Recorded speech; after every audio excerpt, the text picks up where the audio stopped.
signada, podríamos ponerle, que estuvo enrollada en la cuestión nuclear. No solamente por lo que vamos a desarrollar, sino porque es justo esta semana, y algunos diremos que no es casual, otros dirán que es casualidad, yo creo que no es casual. Estuvimos envueltos en una situación en una semana donde el 6 y el 9 de este agosto se cumplen los 80 años de los bombardeos estadounidenses a las ciudades de Hiroshima y Nagasaki en Japón en el contexto de la Segunda Guerra Mundial. Hecho que le sirvió a Estados Unidos para decir: nosotros derrotamos a los japoneses. Los japoneses ya se habían rendido, pero no importa.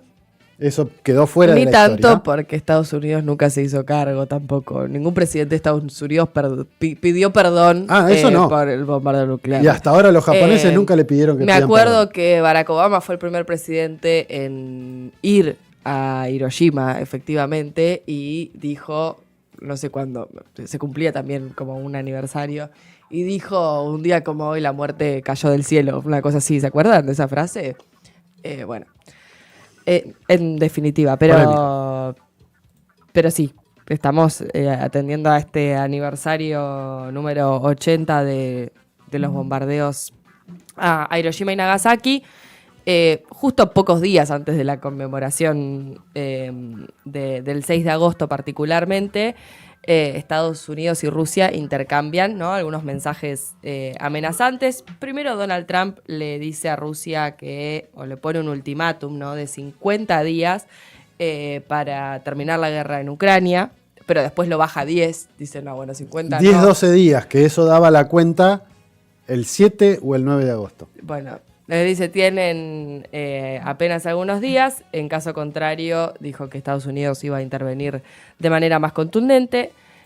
Ahí aparece el expresidente ruso, Dmitry Medvedev, que reacciona públicamente en Twitter, en X, y le dice: papito, bájame el tono, porque Rusia no es ni Israel ni Irán. Y que cada nuevo ultimátum es un paso hacia la guerra entre estas dos potencias. La respuesta de Trump fue lo que relatabas vos, ¿no? Mandar estos submarinos o ordenar el movimiento de 2 submarinos nucleares hacia... él puso algo como a las regiones correspondientes. Sí, no dijo algo así. Pero bueno, que cada vez que se amenazan estas dos potencias, hay que recordar que entre los dos países tienen aproximadamente unas 10.000 armas nucleares que son suficientes para destruir el planeta entero. En 72 horas. Por supuesto. Tranqui. Bueno, la cuestión es que esto, decíamos, no arrancó la semana pasada, el sábado, cuando el sábado pasado, en el programa anterior, hablábamos de esto. Mencionábamos algunas de las cuestiones que estaban pasando, y una de las cosas que sucedieron hace una semana fue esto que vamos a escuchar del presidente ruso Vladimir Putin.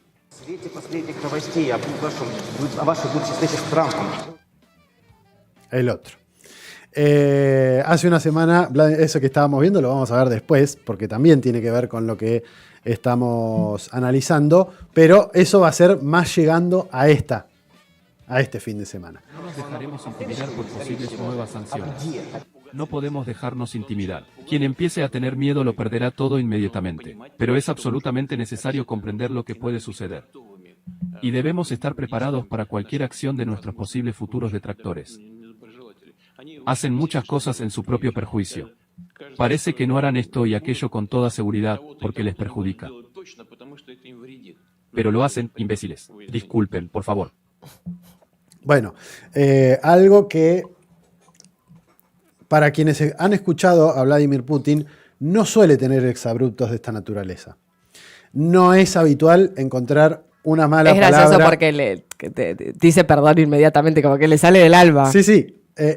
Lo cual, pero también hay que tener una cosa en mente: Vladimir Putin es un muy hábil declarante.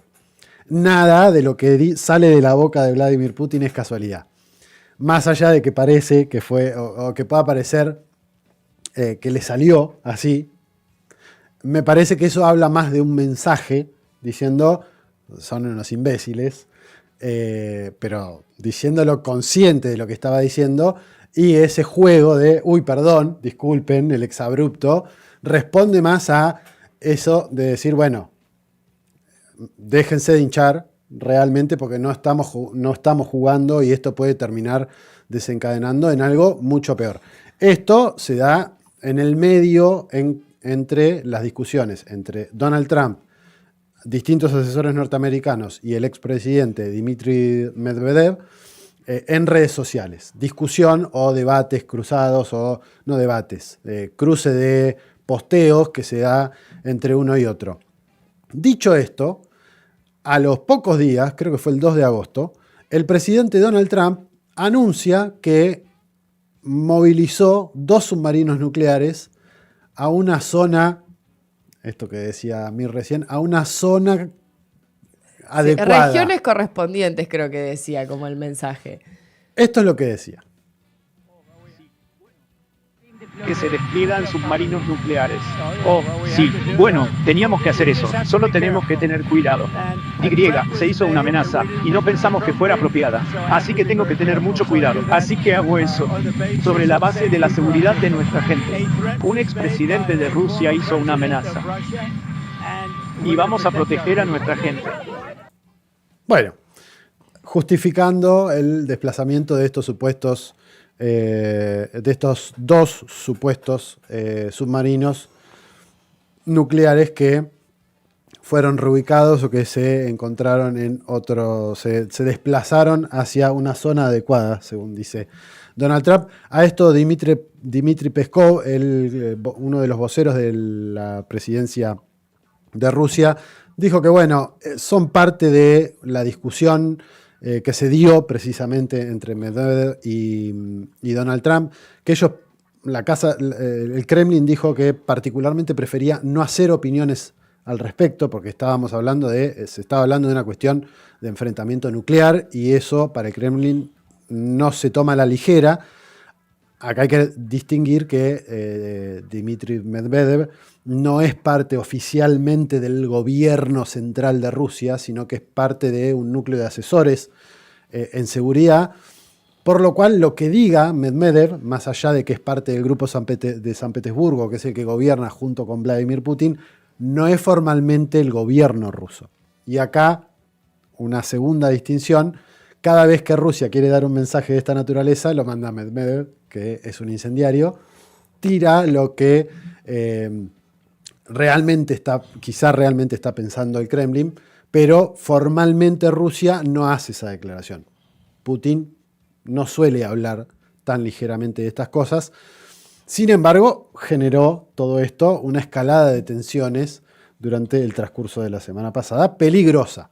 Sí, sobre todo porque, digo, no se trata solamente de Estados Unidos y de Rusia. Incluso hace ya un tiempo que varios líderes políticos de Europa hablan con naturalidad de incrementar su poderío nuclear.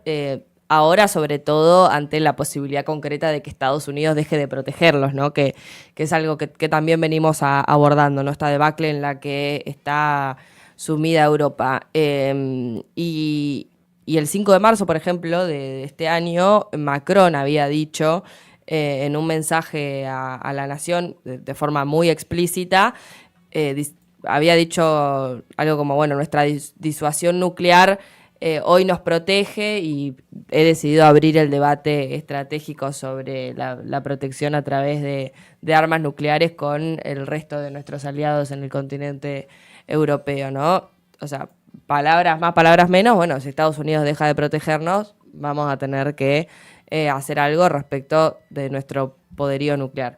Y me parece que hoy no es ningún tabú hablar del desarrollo de armas nucleares, sobre todo porque incluso también lo veníamos abordando con la cuestión de Irán particularmente, y lo que ello implicaba también cuando arranca el bombardeo entre Teherán y Israel.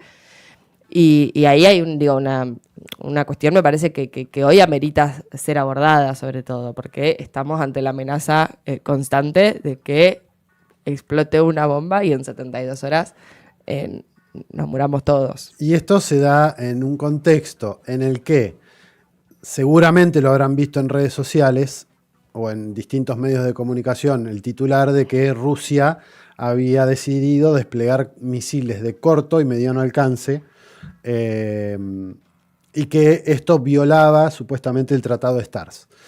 Desde la posición del Kremlin han planteado que desde 2019 ya Donald Trump había desechado ese tratado en su momento, por lo cual ellos estaban respetando el tratado de no proliferación de armas de corto y mediano alcance, pero autoimpuestamente, digamos. No es algo que ya estuviese vigente ese tratado, porque ya lo había violado Estados Unidos, dos de los firmantes de este acuerdo. El punto acá es, si lo miramos en términos estratégicos o en términos globales, China no es firmante de ese tratado. Y China tiene misiles de largo y de corto alcance. Entonces también que se haya desmantelado y que se haya puesto en consideración si volver a firmar algo parecido o salirse, amagar con ponerlo, con qué sé yo, puede llegar a generar que en el futuro próximo, en realidad la discusión esté centrada en que no sean solamente Rusia y Estados Unidos, sino que sean Rusia, Estados Unidos, China, y los que tengan misiles de corto y mediano alcance, todos se tengan que sentar en una mesa a poner el gancho y decir, bueno, listo, no los vamos a usar, los vamos a dejar medio ahí, bla, bla, bla. Pero bueno, esto viene siendo parte de la discusión que ya venimos teniendo hace mucho tiempo de este planteo cuasi eterno de guerra que plantean sobre todo algunos sectores de la política norteamericana y, por lo menos hoy, la gran mayoría de los gobiernos globalistas, atlantistas, como le queramos decir, de la Unión Europea. No todos, pero sí un gran porcentaje. Sí, no, y volviendo un poco como a la cuestión de Estados Unidos particularmente, ¿no? Atendiendo también a que Donald Trump hizo mucha campaña en nombre de la paz, ¿no? Y de la paz, de pacificar varios de los conflictos en los que Estados Unidos estaba involucrado, por lo menos dejar de financiarlos. Yo recuerdo una frase muy concreta del día: cuando dejemos de ponerle plata a Ucrania, la guerra se termina. Lo dijo tipo, muy claro en campaña. Hasta ahora no pasó.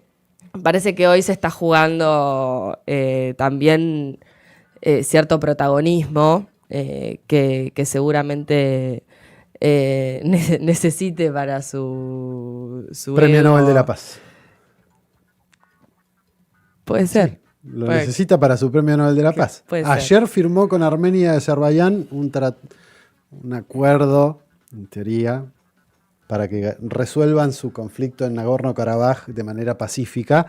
A cambio le dan el corredor del que ya hemos hablado en más de una ocasión aquí en el programa, Sangún, que corta Armenia del vínculo con Irán. Bueno, porque incluso digo, si pensamos también en Hiroshima y Nagasaki, más allá de que la clave estaba puesta en generar la rendición de Japón, digo, también había un mensaje concreto para la Unión Soviética en ese entonces, digo, con ese bombardeo en particular. Un bombardeo que además fue el ataque terrorista, digo, porque se ajusta a todo lo que, a todas las definiciones de terrorismo que existen en los diccionarios.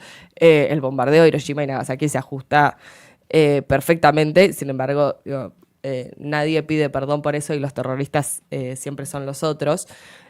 Pero porque fueron ataques deliberados contra civiles, chicos, mujeres, niños, ancianos. Familias, se murieron 200.000 personas, entre, bueno, personas que murieron, por supuesto, instantáneamente, otras por radiación en algunos momentos después.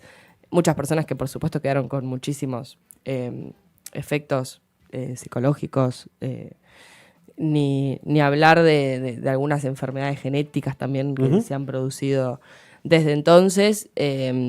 Más allá de que en Japón digo, no se hable de Estados Unidos como una nación terrorista, ni se considere esos ataques como terroristas, digo, quizás nosotros podemos catalogarlos de esa manera, pero me parece que sí hay que atender al hecho de que, bueno, la cuestión de Hiroshima, la cuestión de Nagasaki no es una cuestión del pasado tampoco, ¿no? Es como una cuestión casi que del futuro de toda la humanidad, porque, bueno, sentó un precedente que nos invita seguramente a reflexionar sobre la capacidad que tienen, sobre todo algunos estados, de terminar básicamente con el planeta Tierra. La cuestión es que en el marco de esta semana, llegando ya acercándonos a hoy, digamos, ayer viernes creo que fue la firma de este acuerdo entre Estados Unidos, Armenia y Azerbaiyán. Los mandatarios de Armenia y de Azerbaiyán viajaron hacia Washington para hacer la firma de este acuerdo. En el marco de una conferencia de prensa que dieron posteriormente, Donald Trump habló o confirmó en realidad lo que se venía diciendo hace algunos días, que era que finalmente Vladimir Putin y Donald Trump se iban a reunir ambos presencialmente, físicamente.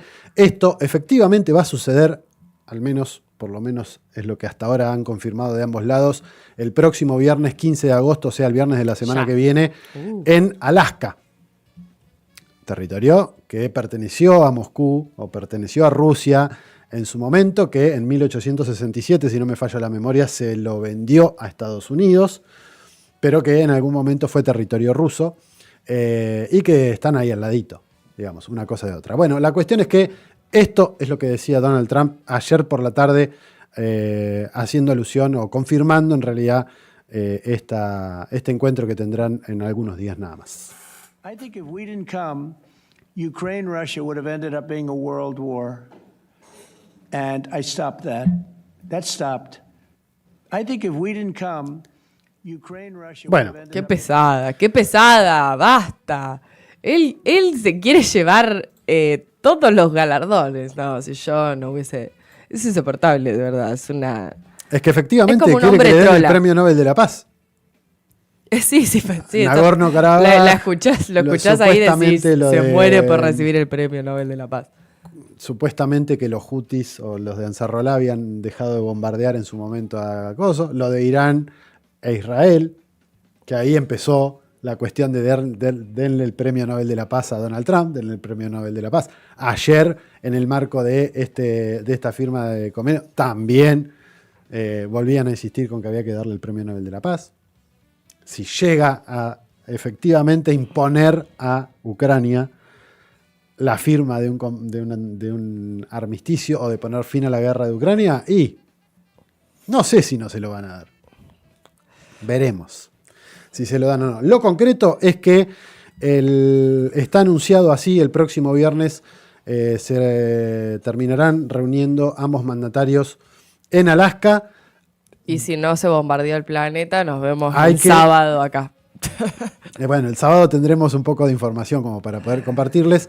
A esto, obviamente, Volodymyr Zelensky, el usurpador del cargo de presidente en Ucrania, saltó como leche hervida diciendo, si no estoy yo, si no está Ucrania, cualquier cosa que se diga ahí no va a tener validez. Ese otro que quiere un protagonismo. La Unión Europea dijo algo parecido, como que estaba preocupado. De hecho, va a haber delegaciones norteamericanas que se van a reunir con europeos y ucranianos esta semana también para, también ir discutiendo qué es lo que se va a plantear. Bueno, el viernes tendremos más novedades, pero lo cierto es que mucho amagaron y finalmente parece que esta semana se van a juntar.